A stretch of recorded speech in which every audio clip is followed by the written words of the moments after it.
जय संविधान, जय लोकतंत्र और क्रांतिकारी लाल सलाम पेश करती हूँ। साथियों, इस वक्त जब हम अंतर्राष्ट्रीय महिला दिवस मना रहे हैं तो हमें जानने की जरूरत है कि आज ही क्यों महिला दिवस मनाया जा रहा है। आपको पता होगा कि 1908 ईस्वी में न्यू यॉर्क सिटी में 15,000 महिलाएं सड़कों पे उतर गई। उनका मांग था कि उनके जो अधिकार हैं, उनको जो सम्मान नहीं दिया जा रहा है, उनको वोट देने का जो अधिकार अब हमको मालूम चला है, जिससे उनको उस समय वंचित रखा गया था, शिक्षा से वंचित रखा गया था। तमाम ऐसे जो अधिकार, उस तमाम संघर्ष को सड़कों पे उतार कर महिला क्रांति की शुरुआत किए थे 1908 में। 15,000 महिलाएं इस बात को बताई कि हम आधी आबादी, हम पूरे देश दुनिया में महिलाएं कितनी सशक्त हैं और हर क्षेत्र में अपनी भूमिका, अपनी भागीदारी पेश करके हम जनशक्ति का अभियान चला सकते हैं और जीत हासिल कर सकते हैं। हमारी भी वो काबिलियत है। और ठीक 2 साल के बाद 1910 में कोपेनहेगन जो महिलाएं कामकाज में लगी हुई थी और दूसरे international German social democratic party, उस टाइम कम्युनिस्ट पार्टी अभी जो नाम है उस नाम से जानी जाती थी, और उन्होंने, उनके नेता क्लारा ज़ेटकिन ने ये ऐलान किया कि पूरी दुनिया में महिला दिवस मनानी चाहिए। उनके अधिकार, उनके सम्मान, उनकी सुरक्षा, उनके तमाम ऐसे फैसले जो उनकी आजादी सोच को दर्शाता हो, उन्हें मिलनी चाहिए। और उन्होंने प्रस्ताव पारित किया और ठीक आज 8 मार्च को हम लोग अंतर्राष्ट्रीय महिला दिवस मनाते हैं। इस वक्त हमें इस बात को समझनी है, अभी काफी सारे जो छात्राएं हैं जो सांस्कृतिक प्रोग्राम के तहत उस माध्यम से एक संदेश देने का प्रयास किए हैं कि किस तरीके से महिला अपनी आवाज को गाने के माध्यम से, एक कार्यक्रम के माध्यम से जगाने का, जागरूक करने का प्रयास है कि आप जागे, आप इस बात को समझे कि हम में वो हौसला है, हम हर क्षेत्र में काम कर रहे हैं। और जिसको आप देख रहे हैं कि लक्ष्मीबाई के भेष में भी यहाँ पर उपस्थित एक कार्यक्रम को दिखा है। लक्ष्मीबाई वो जो अंग्रेजों के खिलाफ अपनी वीरता दिखाई, अपनी पहचान छोड़ी, जिसको आज हम याद करते हैं। और आज का दिन हमें यह भी याद दिलाता है कि महिलाओं के बिना देश का विकास संभव है ही नहीं। महिलाओं के बिना विकास जो है वो अधूरा है। इसलिए हम महिलाओं को सशक्त होना होगा। इसके साथ हम इस बात को प्राथमिकता से उठाना चाहते हैं कि एजुकेशन, जो शिक्षा की बात करते हैं, सबसे पहले जो हमारे देश में शिक्षा की जननी, प्रथम शिक्षिका सावित्रीबाई फुले, जिनकी वजह से आज हम इस वक्त मंच पर खड़े होकर के अपनी बात, अपनी आजाद सोच को आप लोगों के सामने रख पा रही हूँ, उनको मैं क्रांतिकारी सलाम करती हूँ। और जय सावित्री फिर से मैं बोलते हुए इस बात को याद कर रही हूँ कि किस तरीके से सदियों पहले, आज से 150 साल पहले जो सामाजिक कुरीतियां थी, जिस कुरीतियों में हम एक बहुत बड़े ताकतवर जाति धर्म के नाम में जो बांटा जाता था, उसमें सबसे बड़ा एक जाति जो महिला का था कि महिला शिक्षा नहीं ले सकती है, उनको किस तरीके से शिक्षा के अधिकार से वंचित रखा गया था। कई सालों तक, सदियों जो ये लड़ाई, ये संघर्ष जो सावित्रीबाई फुले और फातिमा शेख ने लड़ा था, ज्योतिबाबाई फुले ने लड़ा था, उसको याद करने का दिन है, उनके संकल्पों को पूरा करने का दिन है और उनके सोच के सपनों को पूरा कर भारत बनाने का जो हमारा संकल्प है, उसमें हम बात रखते हुए कहना चाहते हैं कि 1848 ईस्वी में पहला स्कूल उन्होंने खोला और उस स्कूल खोलने में उनकी संघर्ष थी। जब वो स्कूल पढ़ाने जाती थी तो पूरी तरीके से समाज के लोग कहते थे कि ये जो है आप गलत कर रही हैं, उनके ऊपर टीचर फेंका जाता था, ढेला फेंका जाता था, उन्हें पढ़ाने के लिए रोका जाता था कि कैसे स्कूल नहीं जाए, बच्चों को धमकाया जाता था। घर से जो लड़कियां निकल पा रही थी, मतलब 8 बच्चियां जो है उनके स्कूल में दाखिला नहीं थी, उसके लिए काफी जद्दोजहद वो किए थे। इस वजह से उनके परिवार जो है उसमें कोई धर्म जाति नहीं, तमाम वर्ग की महिलाओं की बात कह रहे हैं हम, कि तमाम वर्ग की महिलाएं उनके को पढ़ाती थी। और आज हम देख पा रहे हैं कि हर जगह में, हर देश दुनिया में, पूरे भारतवर्ष में जो है महिलाएं किस तरीके से शिक्षा ग्रहण कर रही है और विभिन्न क्षेत्रों में, विज्ञान से लेकर तकनीक क्षेत्रों में महिलाओं की भूमिका जो है वो किस तरीके से दावेदारी पेश कर रही है। इसका योगदान जो है, इसकी जो भूमिका है वो सावित्री बाई फुले की देन है, भीमराव अंबेडकर की देन है और तमाम तरीके से हमारी जो संघर्ष है इसको बचाए रखने के लिए, इसको बचा करके आगे उन लोगों को जो खास तौर पर शिक्षा के क्षेत्र में आ ही नहीं पाए हैं, मुख्य धारा में जुड़ ही नहीं पाए हैं। आज आप लोग बैठे हैं, आप हमारी बातों को सुन पा रहे हैं, लेकिन क्या आपको पता है इस वक्त न जाने कितनी लड़कियों के साथ दरिंदगी हो रहा होगा, उन्हें मारा जा रहा होगा, घर पे उनको उत्पीड़न झेलना पड़ रहा होगा, न जाने कैसी ऐसी जो महिलाएं होंगी वो दुख दर्द से गुजर रही होंगी। उन्हें तो पता ही नहीं है कि उनके हक अधिकार कहाँ कहाँ है, उनके हक अधिकार की आवाज जो बुलंद करनी है उन्हें उस जानकारी से दूर रखा गया है। तो हमें सबसे पहले इस बात को समझनी होगी कि हम सबके लिए शिक्षा जो है वो बहुत ही जरूरी है। और सावित्री बाई फुले ने कहा है कि महिलाओं का सबसे बड़ा जो गहना है वो शिक्षा है। इसलिए गहना जरूरी नहीं है लेकिन पढ़ना जरूरी है। इस बात को हमें मानना है, इस संकल्प के साथ हमें आगे बढ़ना है। और देश में जो बढ़ रही महिला अपराध है, जो तमाम तरीके से महिलाओं के ऊपर उत्पीड़न हो रहे हैं, तमाम तरीके से हम देख पा रहे हैं।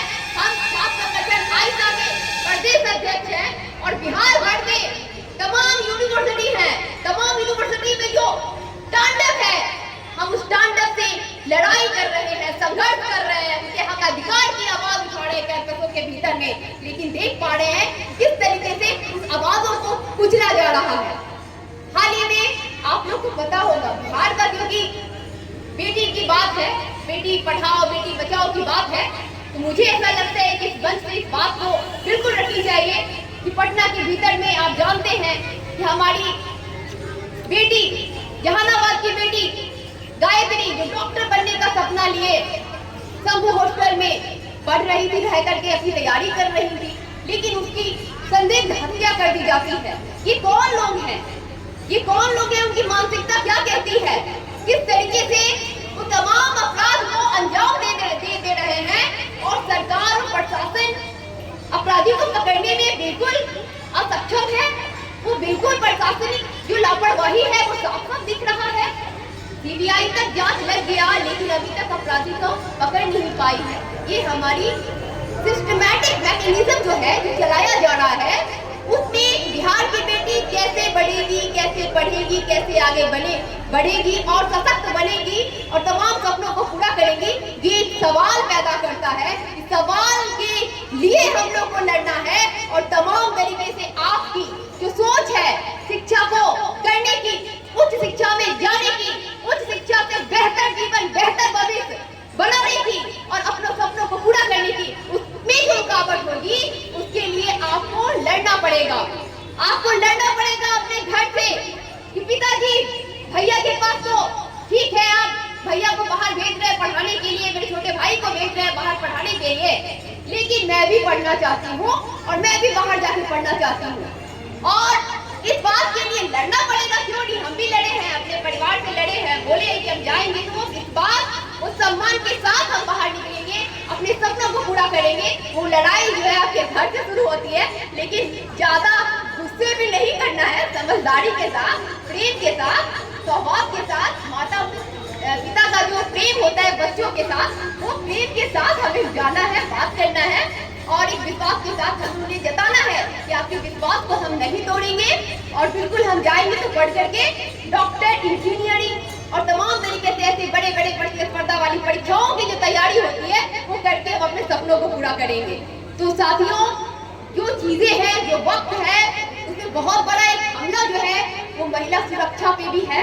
जो हम देख पा रहे हैं कि तमाम तरीके से जो शिक्षा पे जो हमला है, महिला शिक्षा को जिस तरीके से कैंपसों के भीतर में ड्रॉप आउट का जो एक मामला आ जाता है। नई शिक्षा नीति आप लोग शायद नहीं जान रहे हो, क्योंकि यूनिवर्सिटी कैंपस के भीतर में हायर एजुकेशन फाइनेंसिंग एजेंसी के द्वारा अब क्या है कि ये जो स्कूल है, स्कूल को कौन चलाते हैं? सरकार चलाते हैं, सरकार फंडिंग करती है, स्कूल चलता है। लेकिन अब बोल रही है सरकार कि मेरे पास स्कूल कॉलेज को चलाने के लिए पैसा नहीं है। तो हमको सरकार को बताना पड़ेगा ना कि नहीं, आपके पास स्कूल चलाने के लिए पैसा क्यों नहीं है। किसी भी देश के बुनियाद को अगर मजबूत करना है, इसका बुनियाद क्या है? एजुकेशन है, शिक्षा है। तो आपको सबसे पहला जो है वो शिक्षा पे ही खर्च करना होगा। तो हम लोग मांग करते हैं बजट का 10वां हिस्सा हो वो शिक्षा पे खर्चा हो, ठीक है। तो शिक्षा पे आप बजट, बिहार में तो नो डाउट बहुत सारी वादे जो है, योजनाएं जो है, नीतियां जो है हम डॉक्यूमेंट ऑफ मैनिफेस्टो में देखते हैं और आप जान भी रहे कि स्कॉलरशिप के माध्यम से आप लोग को जो लाभ राशि होता है वो मिलती भी है। लेकिन बात यहाँ तक बिल्कुल खत्म नहीं कर सकते कि आप जो जिस माध्यम से हमें पैसा देते हैं उसका इस्तेमाल हम कहाँ कर पाते हैं। हम ऑनर्स की पढ़ाई, पीजी की, यूजी की जो पढ़ाई होती है वो करने के बाद हम यूजी की पढ़ाई कर पा रहे, पीजी की पढ़ाई कर पा रहे हैं कि नहीं कर पा रहे हैं। हम पीएचडी जैसे तमाम जो हायर एजुकेशन है उसमें जा पा रहे हैं कि नहीं जा पा रहे हैं। इसके लिए आपको सोचना पड़ेगा, काम करना पड़ेगा। हमारे तमाम जो ऐसे महिला न्याय समर्थन जो योजनाएं हैं उसको मजबूत करना होगा, उसको सशक्त करना होगा। और जो भी जिस तरीके से, क्योंकि हम देख पा रहे हैं कि एजुकेशन पे कैंपसों के भीतर में महिलाएं अब जो है डर के मारे, पटना के भीतर में जिस तरीके से परिवार का कहना है कि एक घटना घट गया है तो आप वापस घर को आ जाओ, ऐसी तमाम जो घटनाएं बेटियों के साथ बढ़ रहा है और उसको रोकने में जो नाकाम है, तो ऐसे जो डर और खौफ बढ़ रहा है तो लड़कियां कहीं ना कहीं वापस घर को आ रही है। तो इसमें उन्हें ये भी समझना होगा कि हम किस तरीके से इस तमाम जो घटनाएं हैं उसको बेड़ा पार करते हुए अपनी स्थितियों को, वजूद को बचाए और संघर्ष को जीते। तो कैंपस में सबसे पहली बात है कि आप कुछ भी हो, आप जब स्कूल में आते हैं अगर प्रोफेसर शिक्षक नहीं है तो आप बोलिएगा कि सर आज मेरा ये क्लास है, क्योंकि होना चाहिए और है तो पढ़ाइए। तो ये एक माध्यम है, क्योंकि आप जब तक स्कूल कैंपस में, कॉलेज कैंपस में, यूनिवर्सिटी कैंपस में है तभी तक आप एजुकेशन से जुड़ते हैं और अपनी स्थितियों को पहचानते हैं और खुद को सशक्त करते हैं। तो हम म्यूजिक की पढ़ाई पढ़कर के ही खुद को सीमित नहीं करेंगे, इससे बेहतर और आगे बढ़ेंगे, हायर एजुकेशन तक पहुंचेंगे।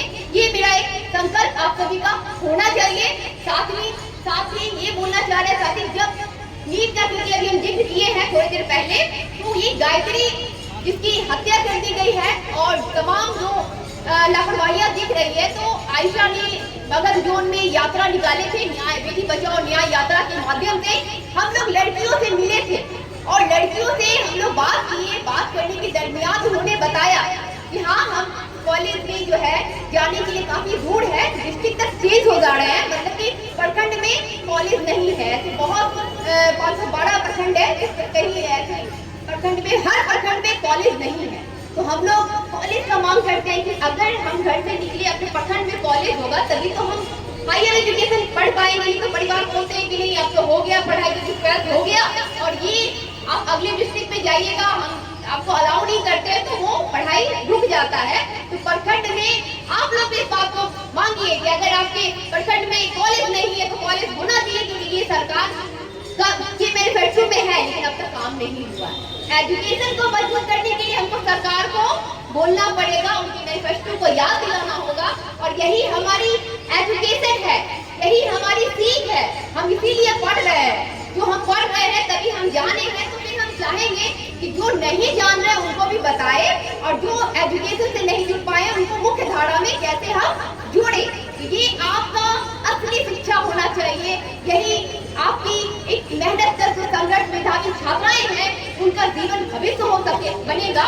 तो ऐसे तमाम जो घटनाएं क्रम आई उसमें कुछ चीजें ऐसी भी आई कि अगर कोई अभी क्योंकि आप लोग लड़कियां हैं और बाहर जाते हैं तो आप देखते होंगे कुछ लड़के जो है मन चले आपको सहारा दे रहे हैं या किसी भी तरीके से आपको पीछा कर रहे हैं। तो आप क्योंकि आप घर पे बोलते हैं, अब बोलने के बाद भी ऐसा होता है कि चलिए ठीक है समाज के द्वारा क्या बेटा छोड़ दो, तुम लोग थोड़ा कपड़ा उपड़ा ठीक से पहना करो, दुपट्टा उपट्टा थोड़ा अच्छे से लो, ठीक है, थोड़ा सा कहीं ना कहीं तुम खुद को ही ठीक करो, कहीं हो सकता है तुम्हारे में ये गलती होगी।